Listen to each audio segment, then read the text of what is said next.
Okay, so hey guys, and welcome back to another Axel 72 video. And in today's video, I'm going to be giving my prediction for the Claressa Shields versus Lani Daniels fight. And so if you are new around here and you haven't yet subscribed, please do so. Like the video if you do indeed like the video, and let's get straight into. Oh, and of course, feel free to join the Patreon as well. Link is in the description. It really supports the channel, and I appreciate anybody who's joined already. You can request any sort of combat sporting related content for me to try and do, and I will try my best to deliver. Thank you very much, and let's get straight into this one. So obviously this is for the Undisputed heavyweight world titles, that being Claressa Shields titles, and she is the first undisputed heavyweight world champion in the boxing era that we're in currently. And so again, it's a good achievement. It definitely looks good on the resume when you look through her resume and you see just world title after world title. She's been boxing for world titles since her fourth professional fight. Of course, she had amazing success in the amateurs, being a two-time Olympic champion. And like I say, she's definitely been kind of just on a non-stop, just upward trajectory, to be honest. But I mean, at this point, she is kind of just taking belts for the sake of it, to be completely honest. I mean, she's seen an opportunity in the heavier weight divisions in the women's scene, and has kind of seemingly, like I say, seen it as an opportunity to just clear up the belts, and she's taken it. And I mean, like I say, she's become a three different weight undisputed champion, which is the first in the women's side, and maybe even in the men's side to do it. And so, like I say, she's doing great things, and it is impressive to see. But I just don't feel like the fans seem to be taking it that seriously. I think if it was the opposite way round, and it was well, even if it was her doing it, and her doing it in, say, the lightweight division, the welterweight division, and the super lightweight division, if she'd done that kind of run, then I feel like the fans would really be accepting it and really be behind it. And yes, maybe she's got a bit of a personality that isn't always everybody's cup of tea, but like I say, I think it would be something that the fans would get behind. And after we've just seen, of course, what's happened with Taylor Serrano 3 being a big event with Netflix, and MVP getting involved, that's how you properly sell a mass event. Especially on the women's side, it is possible to be able to sell out a good arena and bring attention on the women's side. But again, it's just seemed like Claressa Shields, the highest of heights in which she's ever reached was, the Savannah Marshall fight. And I think she said that in an interview in the build up for this week. She said the toughest round in her career was against Savannah Marshall. And that's no surprise, really. I mean, that was such a huge event. That was, on paper, a bit more even matchup. The fans weren't just kind of expecting Clarissa Shields to be able to just walk through the opponent like they kind of are now. And like I say, that kind of came with a bit of jeopardy. But it seems like at the moment that it's just not really the case. It seems like any kind of fighter in which Clarissa Shields goes in with, we're expecting as fans for her to just be able to walk through them, because a lot of the fans don't really know who the opponents are. I mean, a lot of people don't know who Lani Daniels is, and that's not the fault of Lani Daniels. It's just the limited opportunities in the higher weight divisions. It's just difficult to be able to get any kind of real traction, and the eyes on you and stuff like that. And it's just a bit of a shame, to be honest, because like I say, I mean, Clarissa Shields is bringing that eyes onto the division, but she is just taking them opportunities after beating somebody like Eleni Daniel. She's then making her never be able to kind of reach them heights again, because Clarissa Shield kind of took that opportunity and beat her and everything like that. So it's interesting to see that she's going to do that. And like I said, I just don't feel like the fans are really behind it at the moment. And obviously, at the same time, like I say, she's given the opportunities, and Salita Promotions are signing these fighters. Again, it will be interesting to see if Salita Promotions actually want to push any of the, they've signed Lady Daniels, they've signed Shaker Neely, and at the same time, yes, they are current world champions, but are they going to be pushed after, or if Clarissa Shields goes through both of them? I'm not entirely sure. Maybe they'll be going back to, what they were at the beginning, where they were just, like I say, building and fighting in front of not a tremendous amount of fans. And yeah, again, like I say, it's just it's you can see what they're doing. It's smart business thinking by Salita Promotions because she is clearly their best name on their roster. But again, will they be getting any other opportunities past a Claressa Shields fight? But for the moment, they're getting a great payday in this fight from like Lani Daniels, and I mean, it will be interesting to see how well this fight sells. I mean, Claressa Shields is seemingly bringing 1,000 Detroit children to the fight for free. And yes, you can argue that that looks really good on paper and it looks like it's good charity work to an extent and it's giving them the opportunities to be at a big boxing event. But, if this was perhaps a fight that was selling a bit better and had a bit more hype behind it, maybe they wouldn't be bringing 1,000 Detroit children to the fight for free. Just, putting that out there. But obviously, Claressa Shields, she's made easy work of her last two opponents, being Danielle Perkins and Vanessa Lepage Joannis. Of course, stopping Joannis, who of course was a world champion at that time. She stopped her and very easily, went through her. And then Daniela Perkins, I mean, she looked awful in that fight, in my opinion. But she was a big fighter. She was a big figure, so it was difficult to be able to get the power to be able to really be able to go out there and get the knockout. And I mean, she still knocked her down in the final round, which was a nice slip counter. And like I say, that was a good knockdown. But again, at the same time, it's just not a tremendously high level of opposition, even though it is for all these titles, if you know what I mean. And so, perhaps at the same time, her kind of biggest payday and her biggest opportunity that she has in her career at the moment, Claressa Shields, may be gone in a rematch with Marshall. Of course, Marshall's gone on to lose against Shadesha Green. So, again, perhaps that opportunity might be gone. And that would be a bit of a shame, to be honest, because the fans were always keen to see Marshall versus Shields 2 because of how big the first event was. And if we never do see it again, instead, Claressa Shields rather gone down this route where she's just kind of beating up a lot of heavier weight women, it's a bit of a shame, to be honest. And like I say, maybe it's to an extent her not testing herself as much as maybe what she could do, and protecting her road, but also trying to go down the easiest route to get titles and things like that. So you can clearly see what her motivation is. Something like Claressa Shields.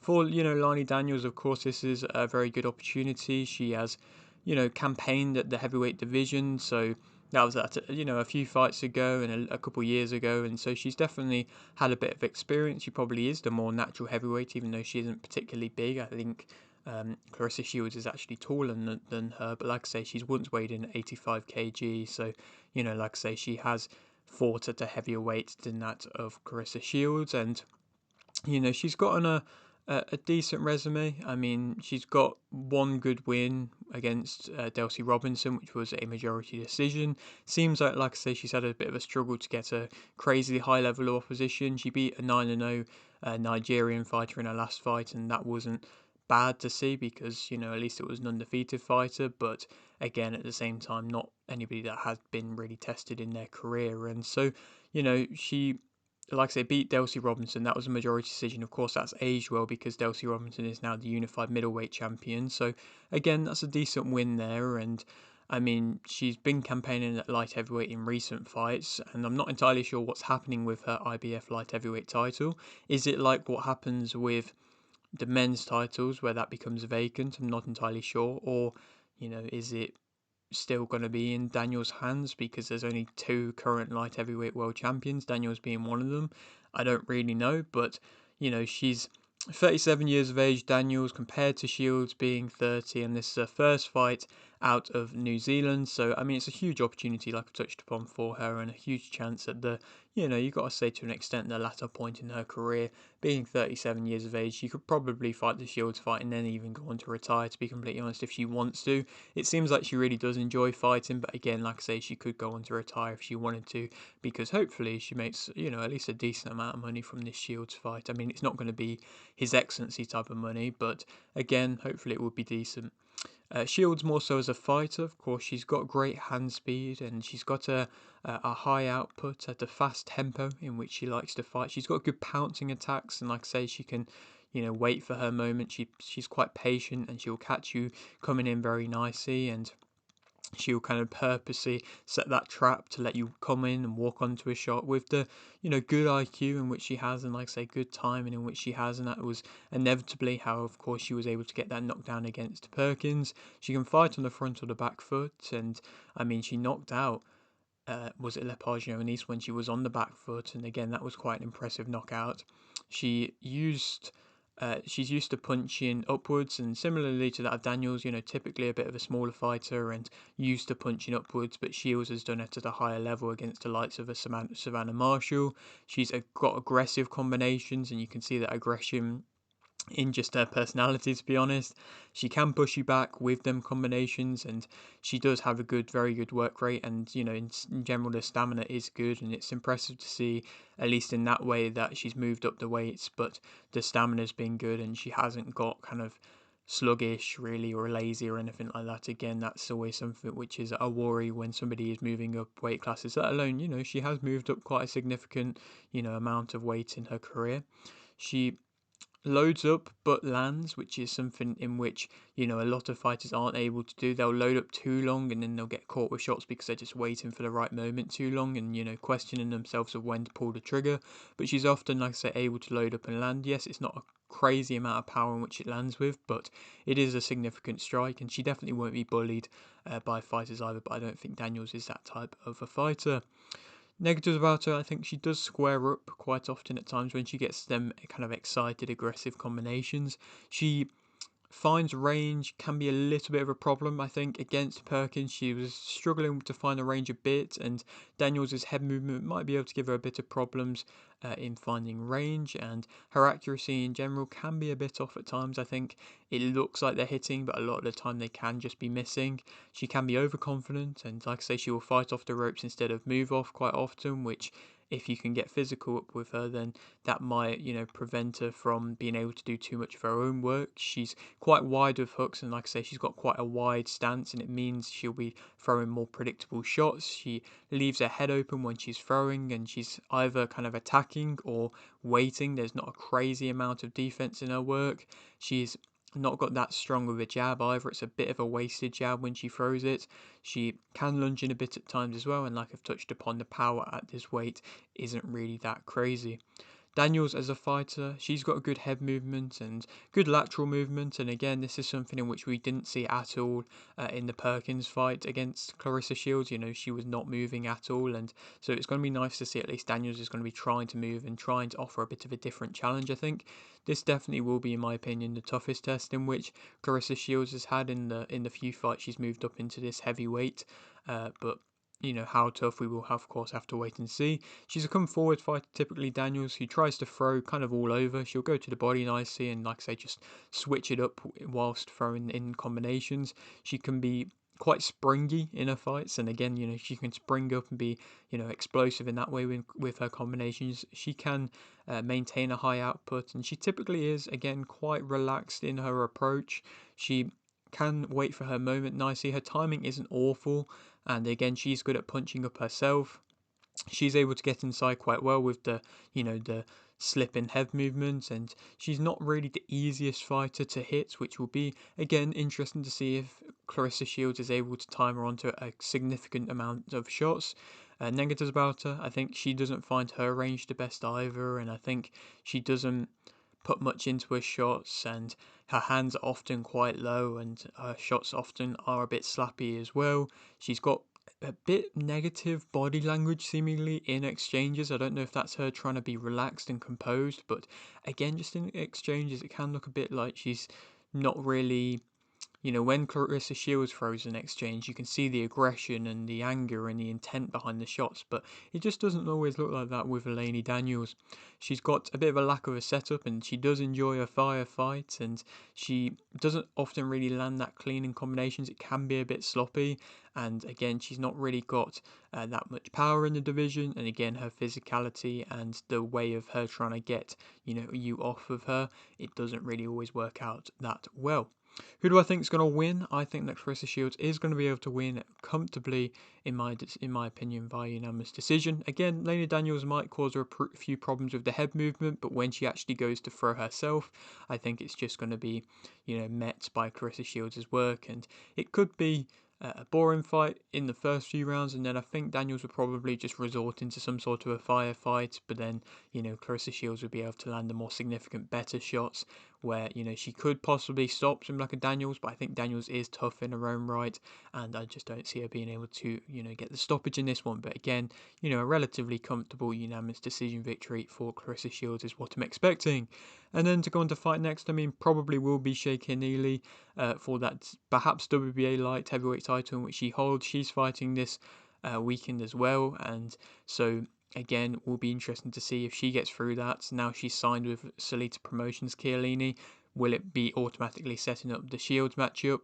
And at the same time, will Shields move down into the light heavyweight division to then try and become a 4-weight undisputed, world champion? It's a bit stupid, to be honest, because that's not like she would have just had one fight in the light heavyweight division and then become undisputed champion in that division again. It doesn't really make much sense, and so hopefully that doesn't happen, because that you can't call it 4-weight undisputed champion if you've only had one fight in the weight and it's against a fighter who's only got one of the belts.